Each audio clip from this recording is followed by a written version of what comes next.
жартасқа өрмелеп жылан да шығады, қанатын қағып қыранда қонады дейді. Міне сондықтан адам өзінің мақсатына жету үшін бойында адалдық болмаса, сенің қаншама еткен еңбегің, жеткен жетістігің бәрі беш деймін.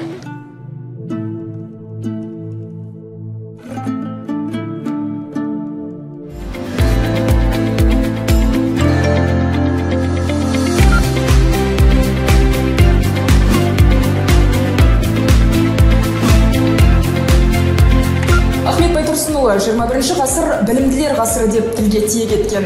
Ғасыр талабына сай зерделі, ой өрісі жоғары азаматтарды қалыптастыру жетісу өңірінің негізгі стратегиясы болып отыр. Білім саласында оқушылар республикалық пәндік олимпиадаларда 7 алтын, 8 күміс, 18 қола медальға ие болды.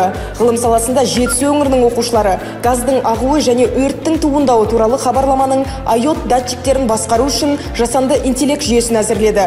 Жаратылыстану, математикалық, инженерлік бағытты дамыту мақсатында жетісу дарын орталығы 6 үздік жоғары оқу орындарымен 2 жақты меморандумға қол қойды. Астана қаласында өткен Central Asia First Championship 2023 робототехникадан халықаралық жарысында Жетісу облысының 3 командасы жеңіске жетті. Республикалық олимпиадалардың қорытындысы бойынша Жетісу командасына ең үздік олимпиадалық команда атағы берілді.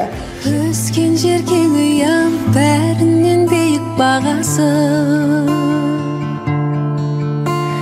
кәрі тау бөктері ағынды судың жағасы,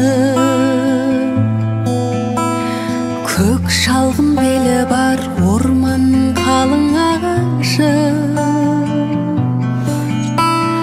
ауылым кең дала, мен сол даланың баласы. Ата, есіңізде ме? Бала кезімізде күнде қасымызға алып жүрдіңіз ғой. Сол кезде ағаш отырғызған сәтіміз әлі есімде. Сол кезде айтқан сөзіңіз де есімде.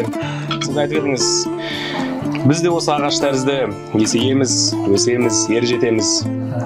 Енді бүгін біз жер жәннаты Жетісу өңірінің жастарындары елімізді жан-жақты дамытып, әлемге танытар уақыт келді.